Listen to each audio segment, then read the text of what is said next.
Samantala, isang hindi kilalang lalaki ang dumating na may napakalakas na kapangyarihan. Napagtanto ni Goku na ito ay nagsisinungaling at nagpasya siyang atakihin ito. Ngunit sobrang napakalakas ng lalaking ito at hindi man lang nasasaktan sa mga pag-ataking ginagawa ni Goku at sinabing, "Kung gayon, gusto mo akong makilala Saiyan, magpasalamat ka na ako ang huling nilalang na makikita mo bago ka mawala. Ipapakita ko sa iyo ang tunay kong anyo sa loob ng ilang segundo." Sa sandaling iyon, ipinakita niya sa kanila ang kanyang tunay na anyo. Tama, ito talaga ako. Natahimik ang lahat dahil dito. At sinabi ni Nin, hindi ito pwedeng mangyari ngayon, naiintindihan ko na ang lahat, siya iyon. Kaya lang hindi ko siya maalala, ginulo niya ang isip ko. So ikaw si Zeroma, yung sinabi sa akin ng Demon King, nakikita ko. Siguro sa palagay ko ay wala akong magagawa, ngunit kailangan kong labanan ang taong iyon. Wala akong pakialam kung siya ang dakilang si Zeroma, hindi ko hahayaang patayin niya kami ng ganon-ganon lang, never akong sumuko sa kahit na sinong kalaban. Palagi kong kinakaharap ang aking mga kalaban sa kabila ng pagkakaiba ng lakas. Narinig ito ni Nin at sinabi sa loob niya, "Goku, pasensya na, hindi mo siya kayang labanan. Gaano ka man kalakas ngayon, siya si Zeroma, siya ang ganap na nilalang. Walang sino man ang nakahihigit sa kanya sa anumang paraan, siya ang pinakamakapangyarihan sa lahat ng buhay at mananatiling gayon hanggang sa walang hanggan. Mawawala ng saysay ang mga pagsisikap mo Goku, papatayin ka niya sa loob lang ng ilang segundo, sasayangin mo lang ang oras mo. Mas mabuting mamatay ng lumalaban, ito na ang wakas, salamat sa pagpapakita mo sa buhay ko, hinding-hindi kita makakalimutan." Tama siya, talagang imposibleng gumawa ng anumang bagay laban sa lalaking iyon, talagang nakagawa ka ng malaking pagkakamali dahil sa desperasyon. Ngunit oras na upang bayaran ito, alam kong gusto mo lang kaming protektahan, pero ayos lang. Paumanhin anak, ngunit hindi ako tatayo at maghihintay sa nalalapit na kamatayan, mamamatay akong isang mandirigma. Sasalakayin ni Goku ang taong ito ng buong lakas, kahit anong pilit niya ay hindi niya magawang makatama kahit isang suntok. Bago natin ipagpatuloy, maaaring kang mag-subscribe sa channel na ito upang maging updated ka sa mga susunod na bidyong ating ipalalabas. Iisipin ni Remy sa oras na iyon, masyadong masama, nagsisimula pa lang akong magkagusto sa mga taong ito. Ngunit dinala nila ito sa kanilang sarili, wala akong magagawa tungkol dito. Sayan, sa kabila ng lahat ng pilit mong ipagpatuloy ang laban, hindi ko maiwasang magulat pero kailangan kitang patayin. Sa sandaling iyon, si Zeroma nang hindi man lang nag-angat ng isang daliri, ay pinabagsak silang lahat sa lupa sa sobrang diin na ginawa niya sa kanila. Anong mali, medyo hindi ako makagalaw, ginagawa to sa amin ng lalaking yun nang hindi man lang kumikibo. Si Zeroma ay gagawa ng maliit na bola ng kapangyarihan na sapat na para patayin sila. Ihahagis na sana niya, pero biglang lalabas ang Demon King at sasabihin niya, "Alam kong hindi ikaw si Ian, hello kapatid, matagal na rin. Parang mas maaga kang nagising kaysa sa karaniwan, ginulat mo ako, kaya sa iyo nang galing ang kapangyarihang naramdaman ko." Sobrang obvious naman, sino pa ba ang may kapangyarihang ganyan bukod sa tatay natin? Nakakagulat kapatid, ngayon ka lang dumating, kung ano ang isang pagkakataon, sa tingin mo. Ang huling pagkikita natin, nagkaroon tayo ng laban na halos mawasak ang buong multiverse. At hindi natin natapos ang laban, dahil sa ating ama, hindi pala siya natutulog. Wala na siya, tandaan mo yan. Kaya ito si Zeroma, ito ay kamangha-mangha, hindi pa ako nagkaroon ng karangalan na makitang magkasama ang dalawang ito, palagi ko itong inaasahan. Nakikita ko, so magkapatid kayo, akala ko si Zeroma ang tatay mo. Nga pala kapatid, hindi mo papatayin yung mga yon, hindi ko hahayaang gawin mo. At kung kailangan kitang patayin dahil dyan, gagawin ko, walang nakakita sa tunay kong kapangyarihan. Milyon-milyong taon ko na itong itinatago, ngunit ngayon ay tatapusin natin ang nasimulan natin noong araw. Ano bang pinagsasabi mo? Lagi kang mababa sa akin. Akala mo ba makakaya mo akong labanan? Huwag mo akong patawanin kapatid. Sa palagay mo ba ay mangyayari rin ang nangyari 3 bilyong taon na ang nakalilipas, oras na para ipakita sa iyo ang aking tunay na kapangyarihan? Kaya nagsinungaling sa amin ang Demon King tungkol sa kanyang kapangyarihan, talagang mas makapangyarihan siya, hinding-hindi ko siya kayang labanan. Seryosong sasabihin ni Zarama, kung gayon ay ipapakita ko rin ang lahat ng aking kapangyarihan. Sa sandaling iyon, nagsimulang dagdagan ng Demon King ang lahat ng kanyang kapangyarihan sa sandaling iyon. At ang dakilang kapangyarihang ito ay naramdaman kahit sa pinakamalayong lugar, kaya't napagtanto ng lahat ng mga Diyos na ang kapangyarihang ito ay maaaring pag-aari lamang ng isang tao. Iisipin ng Demon God ng Universe 2, ano ang dakilang kapangyarihan na ito? Ito ay kahanga-hanga, ang kapangyarihang iyon ay maaaring pag-aari lamang ng isang individual.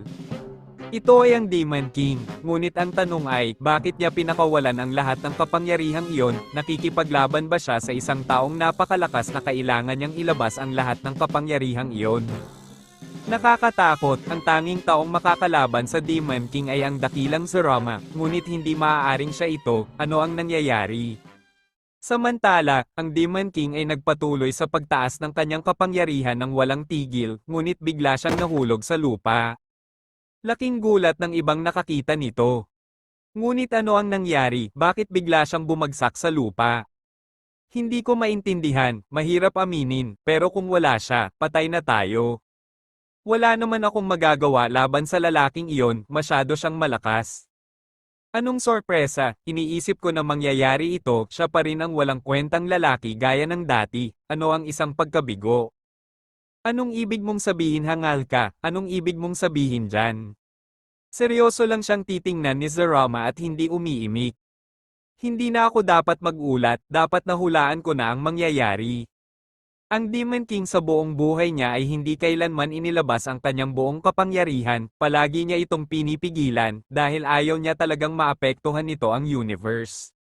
Naging dahilan nito sa kanyang katawan na panatilihin ang kapangyarihang ito bilang isang bagay na panlabas sa kanya, pinananatili niyang nakasanayan ang kanyang katawan sa isang paunang natukoy na limitasyon ng lakas hanggang ngayon. Ngunit sa sandaling ito ay nagpasya siyang lumagpas sa limitasyong ipinataw ng kanyang sariling katawan. Sinabihan siya ng kanyang ama na huwag gamitin ang kanyang tunay na kapangyarihan at ito ang isa sa mga dahilan kung bakit hindi niya ito ginamit. At saka kung ano ang mangyayari sa kanya. Marahil ay hindi siya magkakamalay sa loob ng ilang araw hanggang sa makabawi ang kanyang katawan. Pagkatapos mangyari yon, wala siyang magiging balakid para magamit ang lahat ng kanyang kapangyarihan. Nakikita ko, natalo tayo. Hindi ka talaga pumunta dito para makipagkita sa sayan na ito, ang layunin mo ay akitin ang Demon King at makipaglaban sa kanya. Kaya lahat ng bagay tungkol sa iyong mga pangarap sa sayan ay isang dahilan. Nakikita ko, napakatalino mo Remy, kilalang-kilala mo ako. Ngunit natagalan ka upang malaman ito, gayunpaman, muli akong binego ng kapatid ko. Nakakaawa ito. Teka, kaya hindi tayo papatayin ng lalaking ito, bahagi iyon ng plano niya na umalis tayo sa lugar na ito. Sinayang ko ang oras ko dito, sa sandaling iyon ay umalis siya sa lugar na iyon, naiwang tulala ang iba.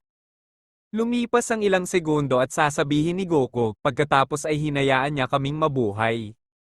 Iyon ay nagsasaad na wala siyang pakialam sa amin, gusto lang niyang makipaglaban sa Demon King.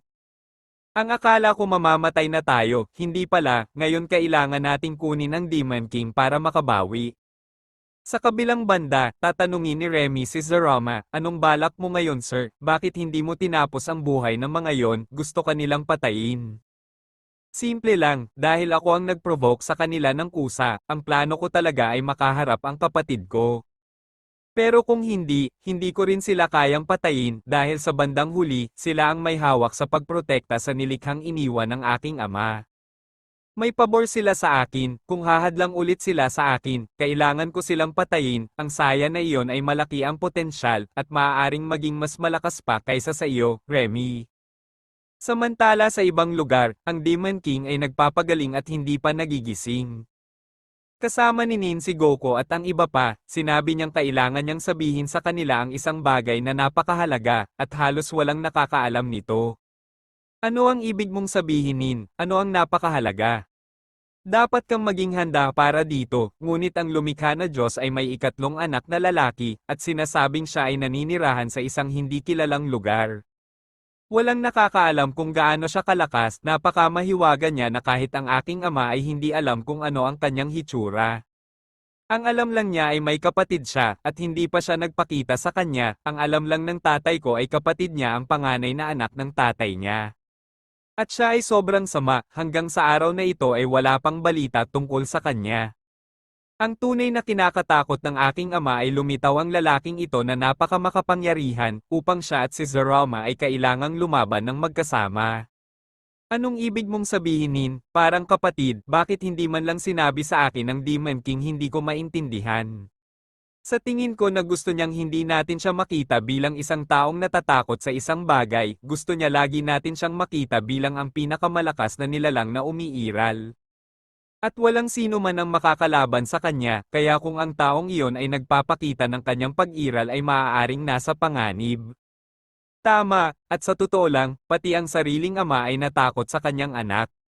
Sana lang hindi na magpakita ang lalaking iyon, kung hindi niya ito ginawa sa bilyon-bilyong taon, wala siyang dahilan para gawin ito ngayon. Naiintindihan ko, pero ngayon ay hintayin na lang natin na magising ang Demon King.